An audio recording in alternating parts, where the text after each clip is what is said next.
This podcast is sponsored by Talkspace. Last year, I went through many different life changes. I needed to take a pause and examine how I was feeling in the inside to better show up for the ones who need me to be my best version of myself. When you're navigating life's changes, Talkspace can help. Talkspace is the #1 rated online therapy, bringing you professional support from licensed therapists and psychiatry providers that you can access anytime, anywhere. Living a busy life, navigating a long-distance relationship, becoming a first-step father, Talkspace made all of those journeys possible. I could speak with my therapist in the office. I could speak with my therapist in the comfort of my home. I was never alone. Talkspace works with most major insurers, and most insured members have a $0 copay. No insurance, no problem. Now get $80 off your first month with promo code SPACE80 when you go to Talkspace.com. Match with a licensed therapist today at Talkspace.com. Save $80 with code SPACE80 at Talkspace.com. This podcast is supported by The RealReal. Meet Christine. She loves shopping. And this is the sound of fashion overload. Too many fabulous things, not enough space. So Christine started selling with The RealReal. I've always loved collecting designer pieces. Gucci bags, Prada heels. But my style keeps evolving. Selling with The RealReal? Game changer. I earn more, and they do everything. Seriously, just drop off your items or schedule a pickup. We handle the photos, descriptions, pricing, even shipping. You just sit back and watch your items sell fast to our 40 million members. And I get peace of mind knowing I earn more selling with The RealReal than anywhere else. Exactly. That's the sound of your closet working for you. The RealReal. Earn more, save time, sell fast. And right now, you can get an extra $100 to shop when you sell for the first time. Go to TheRealReal.com to get your extra $100. TheRealReal.com. That's TheRealReal.com. Follow the money. That's what I always say. You always follow the money. Yeah. This is Follow the Money with Mitch Moss and Paulie Howard on VSiN.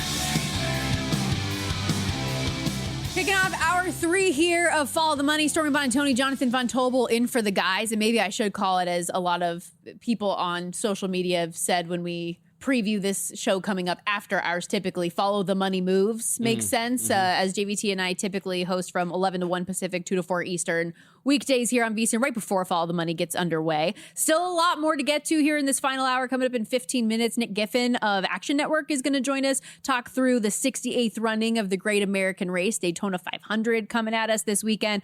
We will continue our MLB previews as well. The Colorado Rockies on deck today. NBA All-Star Weekend, best bets for the in-pocket plays, of course, at the end of the hour as well. You said we got an email, though, in the commercial break you wanted to hit? Yes, it looks like Patrick Kelly this is not how it works. Moneymoves@VSiN.com. Yes. There we go.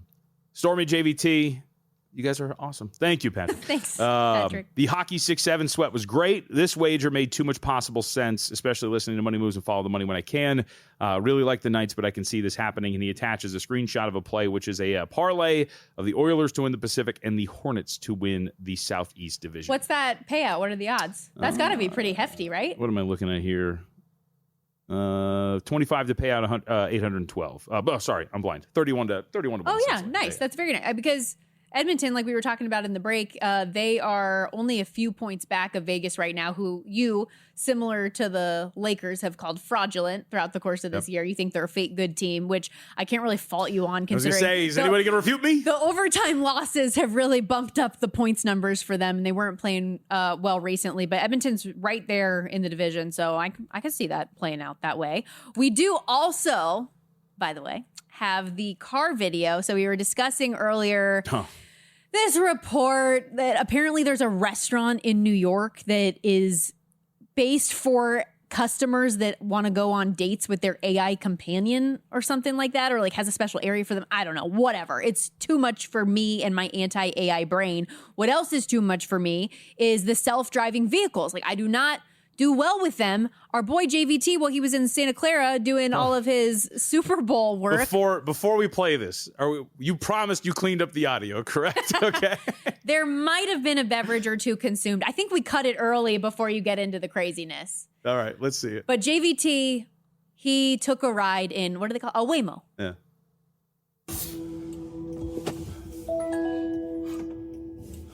Heading to Hyatt Regency San Francisco, downtown Soma.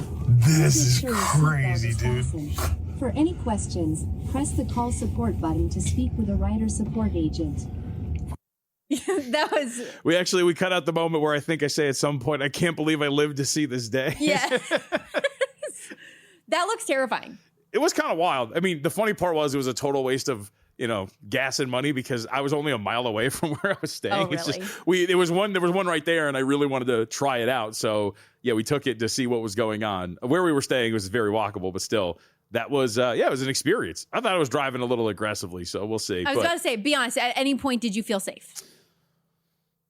Yeah, I felt safe. There's no way. Yeah.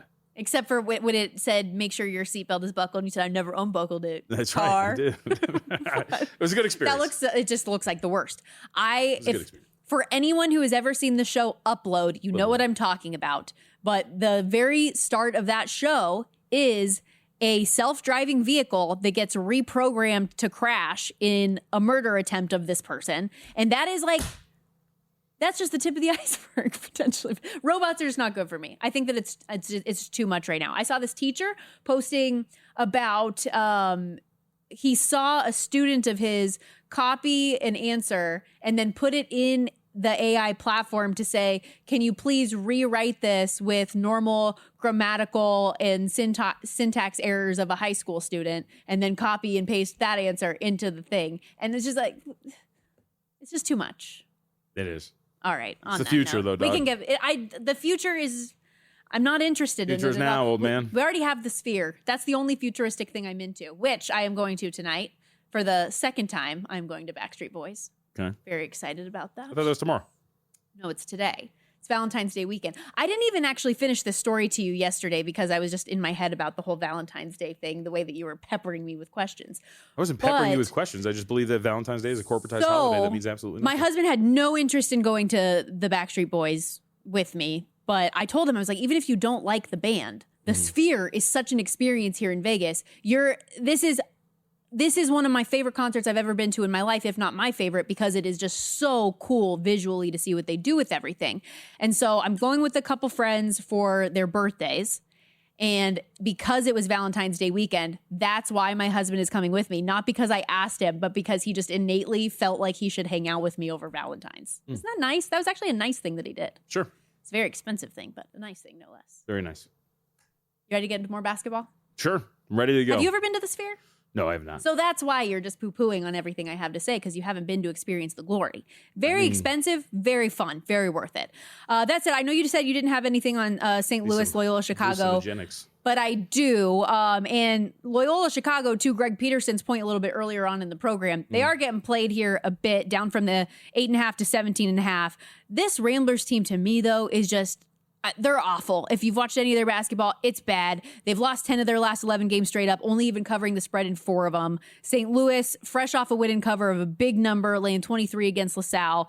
They are a little hit and miss ATS, but still much better than the 7-4 ATS in their last 11.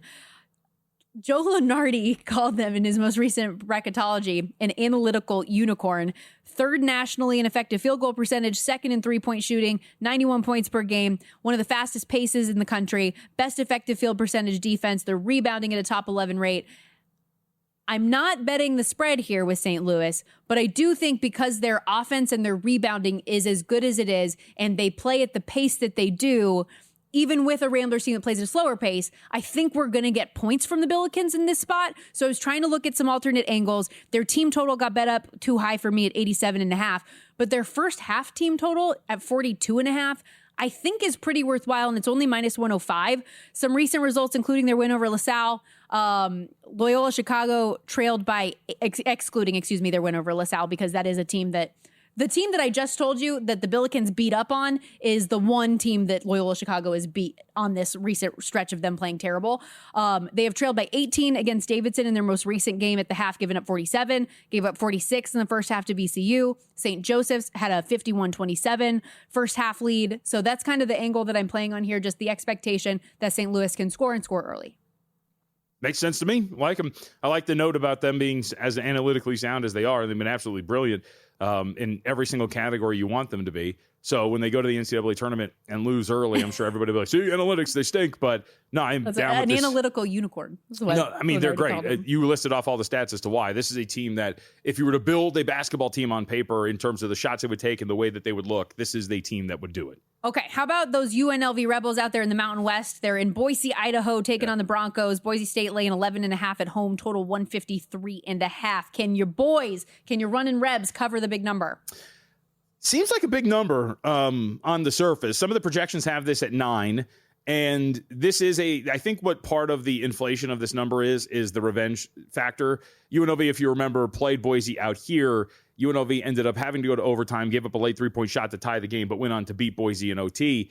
And this is the revenge spot. So I think you get the projection of what the score could be. A Boise State team that since they lost this game to UNLV in overtime has won 6 out of 7 games and has looked relatively solid doing it, just coming off of a big win on the road in the pit to New Mexico.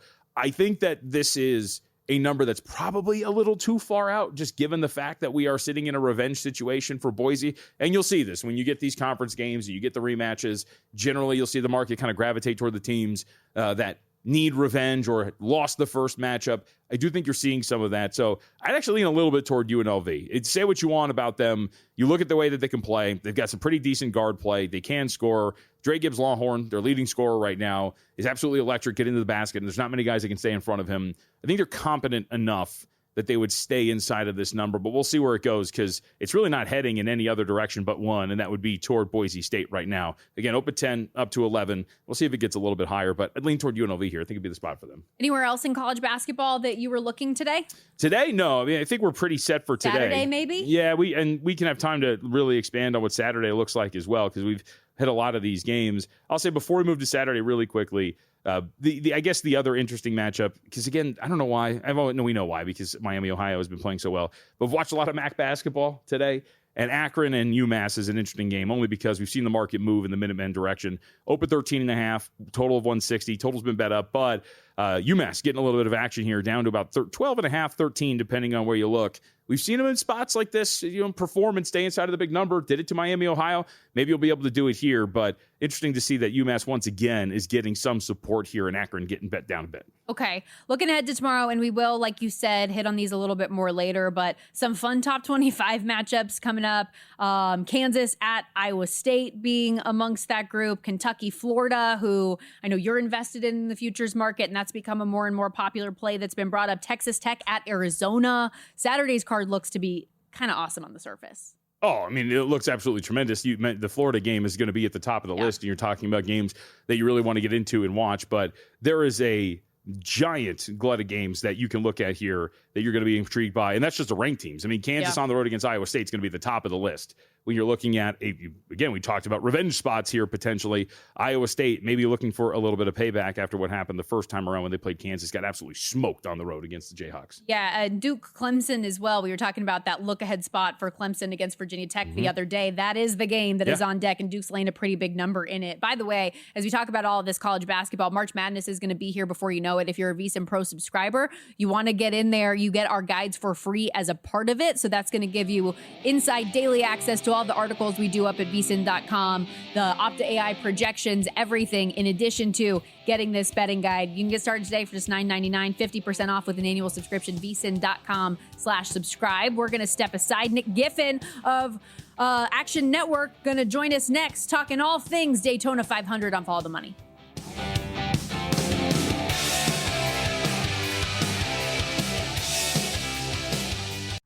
You're here because you want an edge. That's what separates listeners from winners. But let's be real, mindset alone doesn't get bets home. Pros win because they've got the tools, the data, and the discipline. And now so can you. VSiN Pro gives you access to the same real-time insights the sharps use. No secrets, no fluff, just actionable info that moves markets. Tap the link and see why serious bettors are turning knowledge into profit with VSiN Pro.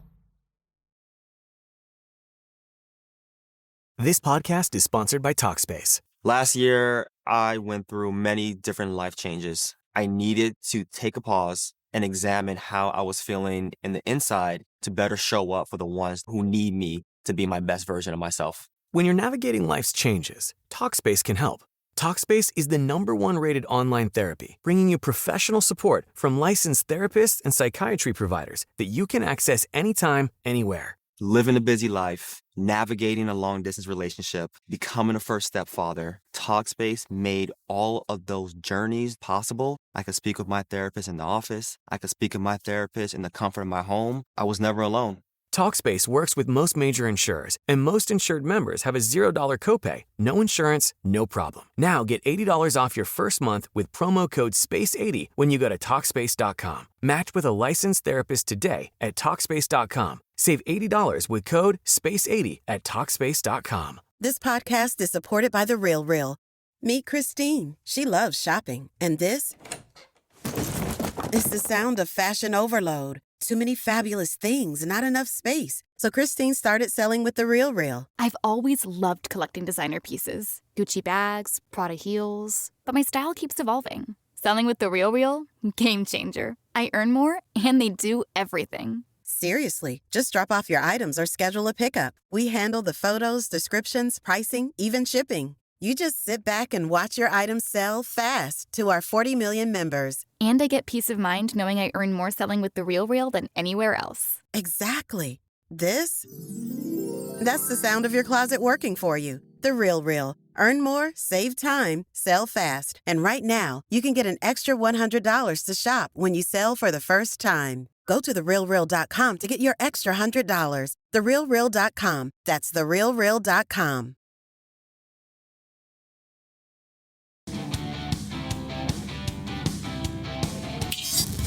This is Follow the Money on VSiN.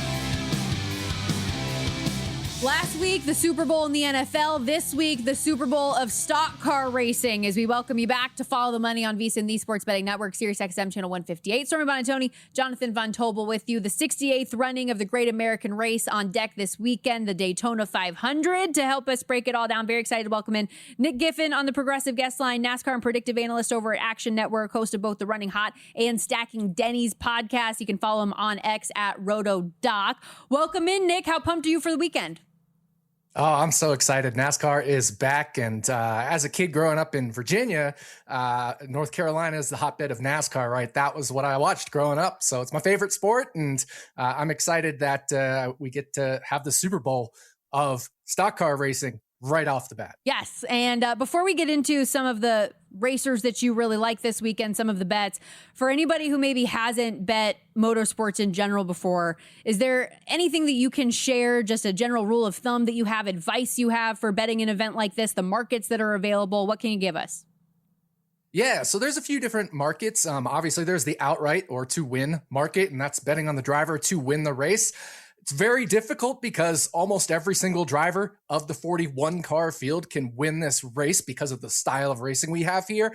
So for a little bit of leeway, you could bet on them to finish in the top 3 or the top 5 or the top 10, kind of like in a golf tournament. Additionally, there are 3 manufacturers, Chevy, Ford, and Toyota. You could bet on a driver to finish as the top driver in his manufacturer, right? So there's 11 Toyota cars entered. You'd be betting on that driver to beat the other 10 Toyota cars. And there's head-to-head matchups. There's group matchups. There's props like the number of cautions over, under, all sorts of markets. But the main thing to know about the Daytona 500 is chaos reigns supreme. Every driver wants to win the Daytona 500. They're going to push each other like crazy and all in one big pack from the draft. It could take out 20 cars in one wreck. So you do want to sprinkle some long shots in here because long shots do win the Daytona 500. Okay, so that was kind of the question that I was going to ask. Let me ask a general question then about handicapping NASCAR before we get to the specifics of this race. Does it tend to be a top-heavy sport when you look at the betting odds for the other races outside of ones like this? Absolutely, yeah. When you're outside of drafting track races, very top heavy. The guys like Kyle Larson or William Byron, they'll be dominating a lot of these races. Your Denny Hamlins. So you'll naturally find them at like anywhere from 3-1 to maybe 7-1 as the race favorite. Well, here the race favorite is double digits, right? 10-1 or 12-1 at some books is the race favorite. That just goes to show the level of chaos here. All right, well, let's get into some of the plays then. Who is, I guess, your favorite driver that you've backed going into this weekend? Yeah, I'm going to go to Ryan Preece of Roush Fenway Keselowski Racing to win the race. Odds are actually, funny enough, they're down right now because NASCAR is on track practicing for the Cup Series. But when they come back up, I've seen 25. I've seen even longer than 25 to 1 out there. My model has them just shy of 22 to 1 as fair value, meaning around 4.4% win probability. And I like Preece because that RFK equipment that he is in, that Ford that he is in, they have been so strong. They push in the draft very well. And if you can push really well in the draft, you can push other cars towards the front, which means you naturally go to the front with them. And then all you have to do is make one or two other passes to take the lead. And Ryan Preece has been very strong at super speedways. He had a second place finish one of the super speedways last year. So I look for him to do one spot better this year. You know, I wanted to build on something because you mentioned it, your model. What are some of the important statistics in NASCAR that handicappers should be looking at? Where can you find them? Yeah, NASCAR produces something every race called Loop Data Statistics, and they have things like a driver rating. Think of it like passer rating or QB rating for NFL. There's laps led, fastest laps, so you can get all of these things. Those are kind of more dominator performance, which we'd use at some of the standard tracks. But at the drafting tracks, because everything is so random, you kind of just want to look at their average running position. Where are they running in the pack on average? And that'll give you a good idea if they're more likely to finish further forward or finish further backward, because predicting the finish here is next to impossible. You just want to try to do good enough. You know what I mean? So that's the data I tend to look at. Nick Giffen of Action Network joining us here on the Progressive Guest Line. And a question that was at least top of my mind going into the Daytona 500 was, will either of the Kyles finally get the win here? Kyle Larson, 16 to 1 before those odds went off the board, defending Cup Series champ, but has struggled at Daytona. 0 top 5 finishes in his career here. And then our guy here in Vegas, and I see you with the Golden Knights hat on, so Vegas tie here, our guy from the 702, 0-20 career at the Daytona 500, but he won the pole Wednesday night. He's come close a couple of times. Could he be in contention? Could this be the year? It really could be the year for Kyle Busch. I think Kyle Larson, he has been improving at these drafting tracks, but he still has never yet to be the guy. Whereas in the past, Kyle Busch has been the guy at drafting tracks, whether it's Talladega or the summer Daytona race, but he's just never won the spring Daytona race, the Daytona 500. It hasn't worked out, but he's starting from the best spot possible, right on pole, number 1 spot. So if there's ever a year that he could do it, it'll be like the late Dale Earnhardt, where he won it after his 20th try. Kyle Busch is trying to accomplish that feat as well and win it for the first time. And I think it'd be a very popular win across the industry, and certainly a popular win for the Vegas folk as well. All right, like you mentioned, you can bet on other things like top cars, top Toyota. Do you have a bet here in that market? Yeah, I really like a driver named John Hunter Nemechek to finish as the top Toyota. I've seen him around 17 or 18 to 1, so look for that when odds start to repopulate. John Hunter Nemechek actually has the best average finish in Daytona 500 history for drivers with at least 3 Daytona 500 starts. He's finished 5th, 7th, and 11th. And out of 11 cars, that means if every driver were to have an equal chance of being the top Toyota, then they would all have fair odds at plus 1,000, 10 to 1, right? So this is a highly random race, so they all should be centered around that number. And John Hunter Nemechek has proven he should be right around that average number, if not a little bit better than average, based off his drafting track history. So 17, 18 to 1, too long there for JHN. How about any of the other derivative markets? Top 3, top 10, anything like that you added to your card? Absolutely. As far as Ryan Preece goes, I laddered top 10, top 5, top 3, but also I really like 3 drivers that drive for Front Row Motorsports: Todd Gilliland, Noah Gragson, and Zane Smith. And these 3 drivers, like I said, they race for the same team, but that team, Front Row Motorsports, has a technical alliance with Team Penske, which is Joey Logano, Ryan Blaney, the biggest names in the sport, NASCAR champions. When you have a technical alliance with the biggest names in the sport, you're getting their secrets. So they run really well at super speedways, Front Row Motorsports does. So look for those 3 drivers to get at least one of them into the top 10. All three of them you can find at 4-1 or longer. And all you need to do is hit one of the three to be profitable. And there's a chance 2 or 3 of them could finish inside the top 10. So I really like the Fords here. You're sensing a theme with Ryan Preece in the Ford, the Penske's Ford, and Front Row Motorsports Ford. I think Ford to win is another nice derivative market. You can get it like plus 170 to win the Daytona 500. So definitely like those Front Row Motorsports guys. We've mentioned practice a couple of times here and that the odds are off the board. How impactful will these practice runs be in terms of their impact on the odds once they're back up? Absolutely nothing. They will have no impact because super speedway practice is its own beast. What they're really trying to do in practice is just get a feel for the car in the draft. They're not trying to prove they have the ultimate speed because you can't pull away from the pack at super speedway races. You will be stuck in the pack. So they're just working on getting the handling of their car. So practice data becomes useless as far as lap times and things like that. I'm curious then, why pull off the odds during practice if they're useless? Is it just maybe could there be a wreck and a guy loses out on the field? Like, what would be the purpose of pulling them if the practice is useless in terms of the odds? Yeah, there could be a wreck, and that would certainly change things. Okay. But also, it is just kind of standard practice, no pun intended there, because at all the other tracks, practice is massively important towards handicapping the race. So I think it's just a standard practice across the industry there, whether it's NASCAR or Indy cars or Formula One. The odds tend to come down during these practice sessions. Last thing before I let you go, another driver I wanted to ask about, Brad Keselowski, broke his femur like a month ago. He's walking around with a cane that's got like sponsorship stickers all over it, by the way. But he's actually racing in this thing. Did that surprise you? And then to see him at an 18-1 shot, did that surprise you maybe even more? It doesn't surprise me. Brad Keselowski is a tough son of a gun. He actually broke his ankle back in 2012 and came back the very next race and won. So, you know, he could do it again. I think a broken femur is certainly a little more of a impactful injury, but I mean, he just went out in his dual qualifying race last night where, you know, we had mini races to set the starting order, and he was running top 3, top 4 the whole race. So especially at a track like Daytona where you just lay your foot on the gas pedal and you pretty much don't move off of doing that. You don't need to use the brakes really unless there's a crash happening in front of you. He should be just fine. Wild. Nick, thank you so much for the time and enjoy Daytona 500 weekend. Let's go. Oh, I'm so excited for it. Like I said, Super Bowl of the year. And then we get into the meat of the NASCAR seasons, a lot more predictable races after this one. No doubt about it. Nick Giffen, everybody, doing a great job over there at Action Network. Again, make sure you check out the Running Hot and Stacking Denny's podcast wherever you get your podcast. Did you see the Keselowski story that he's on a family ski trip? He's dropping his daughter off to go skiing and slips on the ice and broken femur. Wow. Boom. But 18-1 shot for the Daytona 500. We'll see if he can get it done. Okay, we got to step aside. When we come back, diving into a little baseball as we continue our play ball previews. Colorado Rockies on deck next.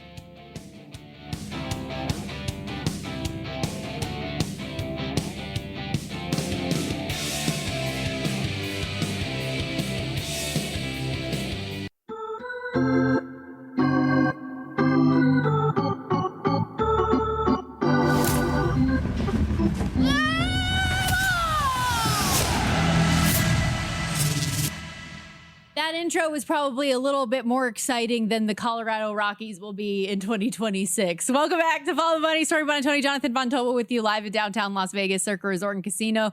SiriusXM channel 158, continuing to roll through our MLB previews. We're going one team at a time, every single day until we get through all 30. And we are on the Rockies today, who have yet another brutal win total this season, JVT. Yeah, they do. 52.5 for Colorado. Very much chasing how to put together a pitching staff, which has always eluded them for a very long time here. And they're trying it at the very least by adding some bodies here in the rotation that might make it a little bit better. Michael Lorenzen gets signed.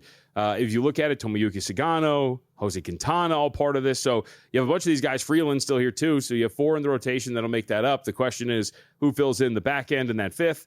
Chase Dollander, who made his MLB debut, in April last year. He was at times great, at times not. So what you're looking at, and they retooled the staff as well to kind of get this pitching back in order.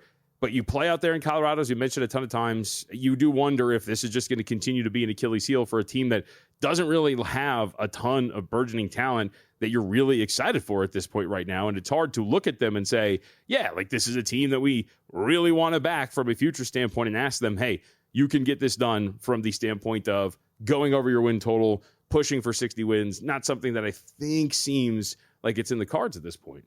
I know, like every organization, you're trying to take steps in the right direction. I just feel like this is just another year in the attempt at a rebuild. They have the whole overhaul from the front office, behind the scenes type of thing. Looking at their pitching staff from last year, one of the worst ERAs in Major League Baseball history. So, I mean, at least it feels like anything is up from there, from that standpoint, no?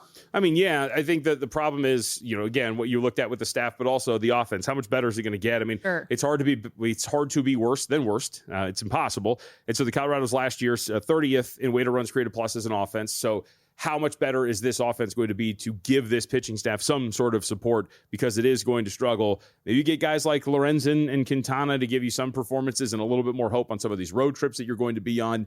But for the most part, as you look at this staff overall and the bullpen too, you do wonder what exactly this is going to be, other than one of the worst, 5-10 pitching staffs that you're going to see in Major League Baseball. So with that, as you look through, and we'll throw those odds back on the screen, there are a handful of different ways that you can buy in on this team or fade them, depending on the angle that you want to play. I know one thing we were looking at as it pertained to, I think it was the Nationals when we were discussing it, was the division finishing position. Is that something that you might want to look at all? Because I highly doubt the minus, what is that, 20,000 that you're going to want to lay for them to come in last. But could they maybe beat somebody in the division, or are there other ways that you would want to play this? No, I mean, that's part of the issue too with playing with the Colorado Rockies. It's not even right. Well, not even that in terms of how poor the team is, what you're looking at for all of the flaws with this roster. Look at the division they play in with Arizona, Los Angeles, San Diego, San Francisco. We just talked a little bit with Jensen about San Francisco and his belief in the Giants and what they can be. We know what the Dodgers are.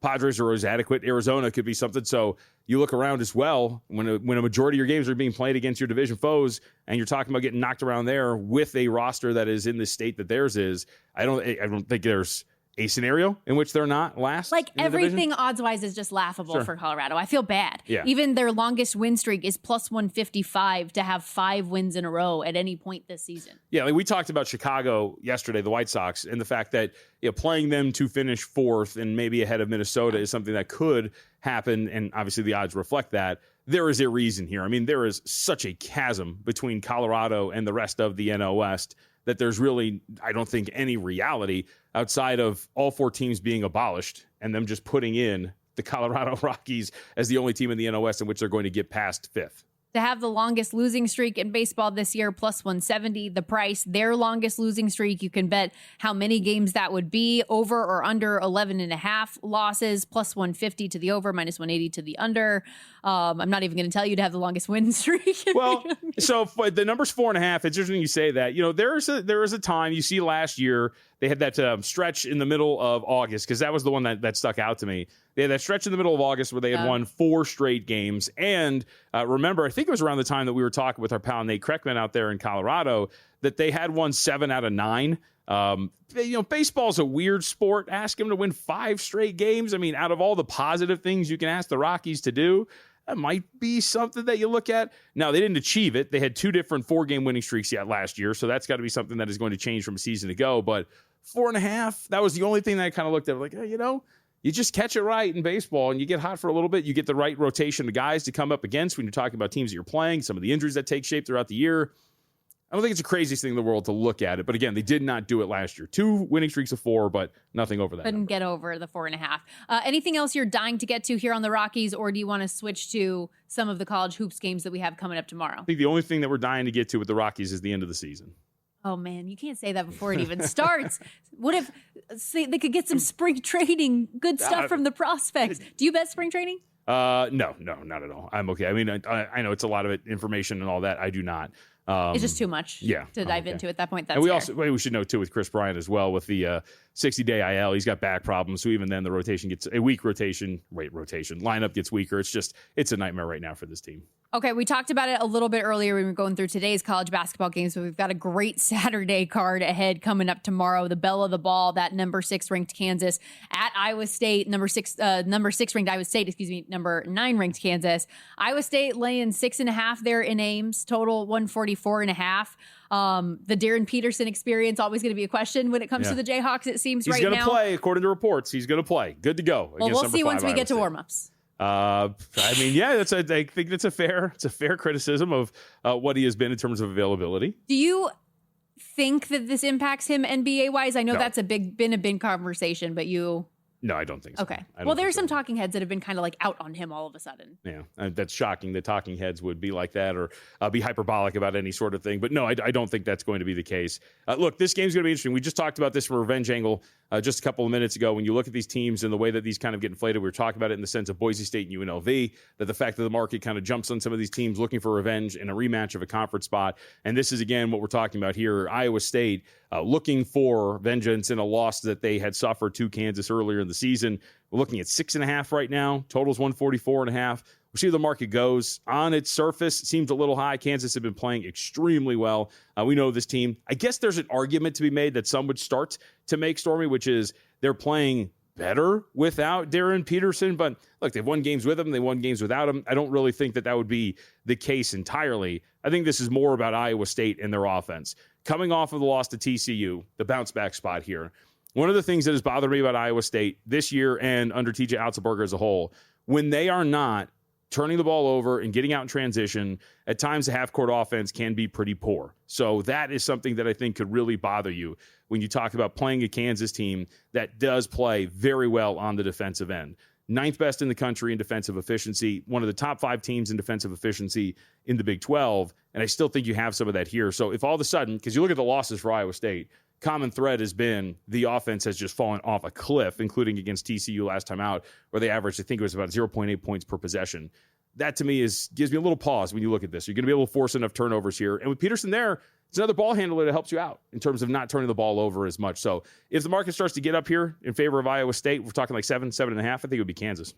And again, to your point, though, like Kansas being able to get that win against Arizona at home without Darren Peterson shows kind of the direction that this Jayhawks team is moving in. Speaking of the Arizona Wildcats, they're hosting Texas Tech this weekend, and it's a pretty big number, laying 9.5 against the Red Raiders, total 155.5. Do we think perhaps maybe a little bit too big? I know just you're in a bounce back spot coming off of a loss, want to kind of reestablish who you are, especially being at home. But Texas Tech, despite a couple faults and tough losses that they have taken, a very formidable team, I think. Oh yeah, I mean, you saw them, so you know them a little bit more up close. I saw them beat Houston. I was going to say, since you've had that game, you've kind of gotten along with Texas Tech here. You've been a big fan. I have, but we were looking at Arizona's schedule and just would that Kansas game potentially be the first of a couple spots that you can get tripped up on? I still am shocked at how many points Texas Tech scored on Houston in that game when I had them in Lubbock. But that said, when they have all of their pieces, when JT Toppin and Christian Anderson, when those guys are cooking, I feel like it can be a tough game. I know it's on the road against the number 1 ranked team in the country, what can you take away from wins most recently against West Virginia and a blowout win over Colorado? Probably not a lot. But if this is a team that is really going to try to show that there's something in the tournament, this is a massive opportunity for them. Oh, yeah, absolutely. So at least my gut, I lean plus 9.5, but I don't have a play yet. I think the other one that we were talking about this is what does Clemson have in store? Because you fell flat on your face in the look ahead, as we had talked about earlier in the week. Now you're on the road against Duke, 12.5 to the spread with a total of 133.5. And what the market wants to do with this game after Clemson loses that last time out is going to be really interesting as a sizable favorite against Virginia Tech. Still lean a little bit toward Duke. Clemson offensively has they're good defensively. They're pretty average at times on offense. Here was I was thinking you were going to talk about your boys, Florida Gators. Oh, Florida Gators. Going against Kentucky, laying a big number, 11.5. They are indeed. I just need them to keep winning. I don't really care about spreads. Just keep winning and make a run here. I was going to say, and win when it really counts. Yeah. Come tournament time. Okay, we got to step aside. When we come back, we're closing things out. This show has gone by quickly. In Pocket plays after this on Follow the Money.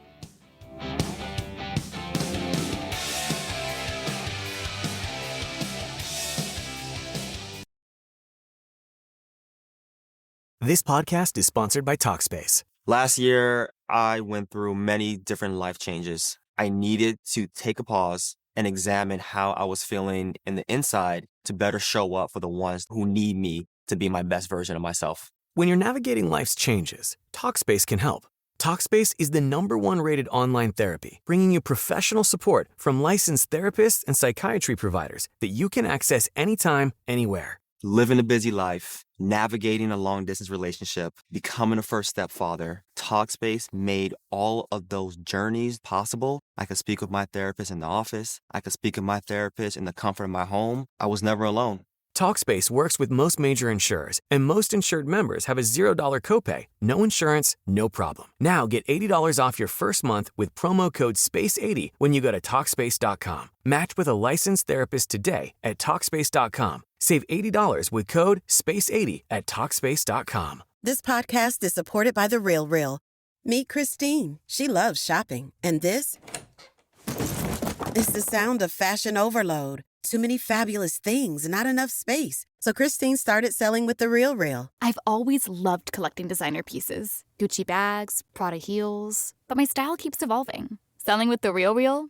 Game changer. I earn more, and they do everything. Seriously, just drop off your items or schedule a pickup. We handle the photos, descriptions, pricing, even shipping. You just sit back and watch your items sell fast to our 40 million members. And I get peace of mind knowing I earn more selling with The Real Real than anywhere else. Exactly.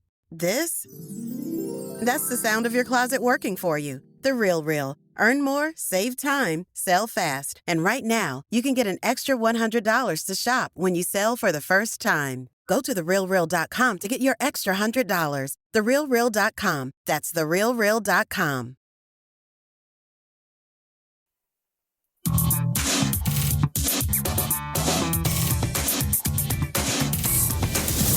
He knows the quarterback was on coke if his girlfriend was knocked up. These games are a burial, a blowout, a human lock. You can bet your children's children on these games. I was so good that whenever I bet, I could change the odds for every bookmaker in the country. All right, one dub for me yesterday. The Los Angeles Lakers -6.5, beaten up on a bad team as usual, Stormy. And they get the Dallas Mavericks number. Not a surprise. We talked about this for a really long time. Lakers are the ultimate frontrunners. They stink. They might be the worst franchise in the National Basketball Association.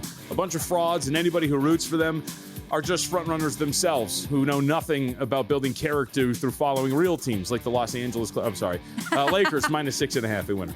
That was a fun tangent to go on there a little bit. That's it from yesterday for the weekend. Just one thing. Let's go with Con Knipple to win the 3-point contest at +300. I might, not an official play, I might tail you on that just for fun, just to have yet another Hornet sweat for us come All-Star weekend. Did you have any interest in getting involved in anything else, or was it 3-point contest the only thing for you? 3-point contest, and that is it. And I will not watch a second of the All-Star game. Is it on Sunday? Or is it, yeah, All-Star game right? Sunday, yep.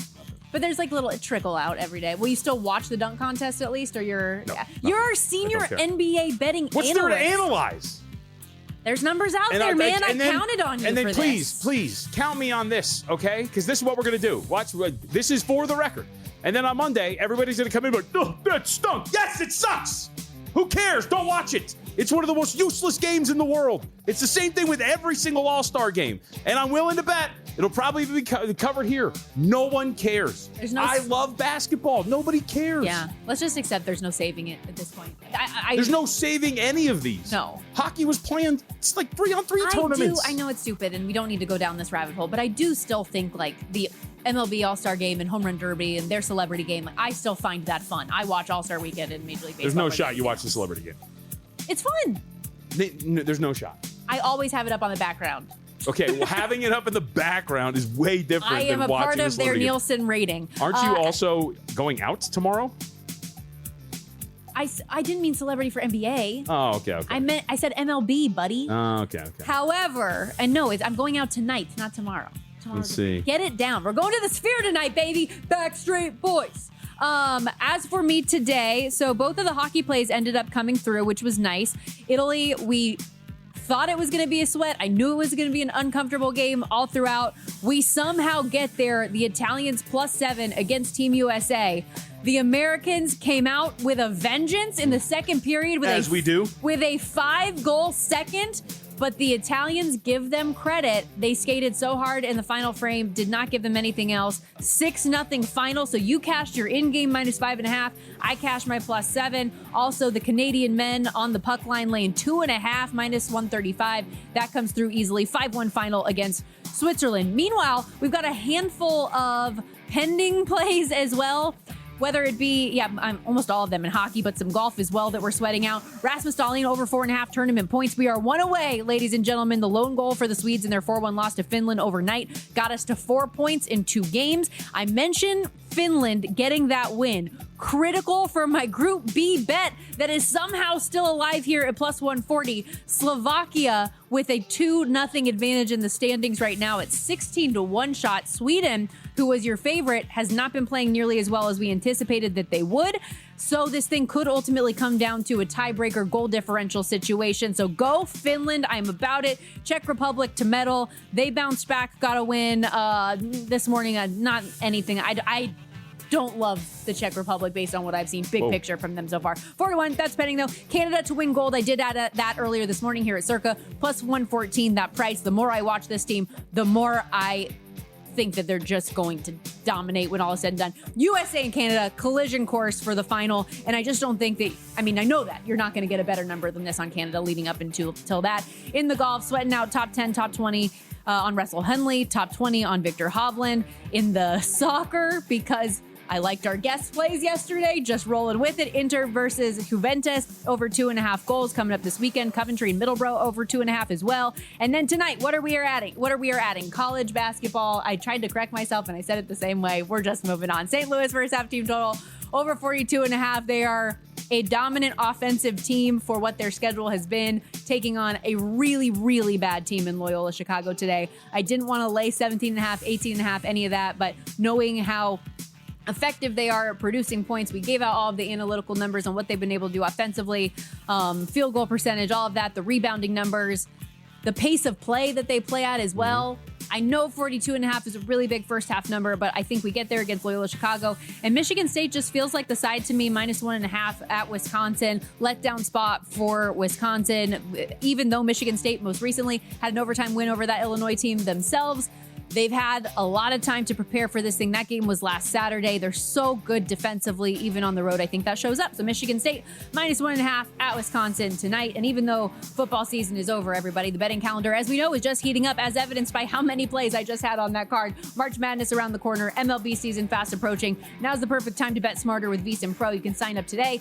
Get all of our best bets from the VSiN show hosting guests, real-time DraftKings and Circa bet splits, AI-powered prop tools and matchup analysis, 24/7 video, and full show replays on the VSiN Watch app. Plus, all of our betting guides. That MLB betting guide will be here in just 4 days, dropping February 17th. You can get started today here at VSiN for just $9.99 or save an additional 50% with an annual subscription so you get unlimited access all year long. Don't miss the best stretch of the betting year. VSiN.com/subscribe is how you can get started. Again, that's VSIN.com/subscribe.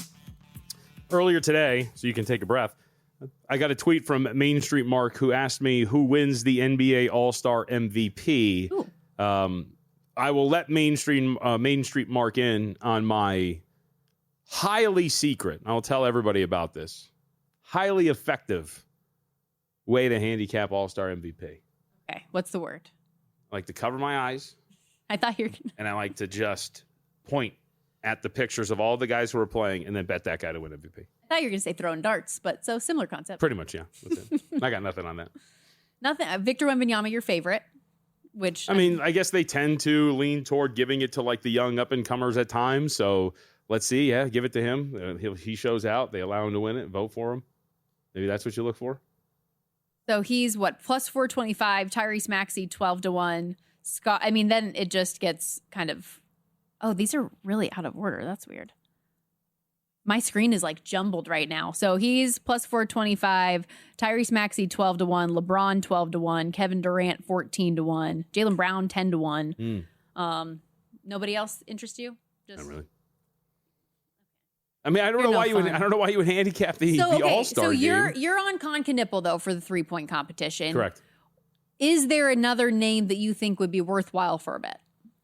I mean, you can look at a couple of the guys that are on there. Jamal Murray's playing relatively well. It's just, if you look at the field as a whole, there's not a lot of, outside of Damian Lillard, if he was at full strength, that you're feeling like really confident about. I guess Tyrese Maxey could be one of them as well. But as we talked about, like the jump shot, Knippel's just got such a good, compact, and easy jump shot. He's not really jumping high. He's not putting a lot of force into it. Norm Powell's got a pretty strong jump shot that I think he'll just wear him down as he goes along. So that's why I feel kind of comfortable with just saying, hey, you know what, 3-1 Con Knippel. Let's see what we got, and let's see if we can get him into the winner's circle. Okay, looking at the Pebble Beach leaderboard where things sit right now, Ryo Hisatsune back in the lead, 5 under for round 2, 15 under total for the tournament, tied with who is that title? Yeah, Akshay Bhatia. Sorry. Something is wrong with my computer. I told you this earlier today. I was on our meeting because we have a Friday meeting every week here at VSiN. So was I. Sure you were. I was on the Google Meet, and then my computer just, like, the thing froze, and so I thought that maybe the internet was just going weird or whatever, and then my whole computer just turned off. And then I've had a couple issues with just the way that things are jumbled. And I thought it was a DraftKings thing, but everything is just all over the place. So I don't know what's going on. Maybe this is why real relationships are important, and you can't choose your computer or choose AI over your spouse like so many people are trying to decide to do these days. Some people are lonely, Stormy. So an AI fake person is the way to fill that void? Yeah, some people are lonely. Some people also can't hold the conversation, which is like a whole nother topic. I mean, I struggle with that on this show in particular. That's very true. But I just mean like a normal societal conversation, you know? Sure. Being able to charm, to talk. Those are things that people struggle with. What I don't like with the whole AI thing is the using it as your therapist. I think that's like a dangerous road to go down too, no? I mean, in the last 45 seconds of this program on a Friday of a sports betting program, you would like me to expound upon the dangers of using artificial intelligence to use it as emotional support. I went down a road, okay? I unfortunately do not have the time to break this down. Anyways, Ryo still tied at the top with Akshay Bhatia, Sam Burns, and Ricky Fowler, T3, where things sit right now, 14 under for the tournament. And I have a lot of work to do on some of these top 10s I'm trying to get home. So prayers up for your girl. That was fun. Appreciate all of you hanging out with us, listening, watching. We will be back on Follow the Money Monday, Tuesday, Wednesday of next week as well. Whoa. Good luck with the plays this weekend, though. Enjoy and stay tuned. After this, VSiN Primetime with Scott Seidenberg, as well as the Sports Gambling Podcast later on this evening. Have a great day.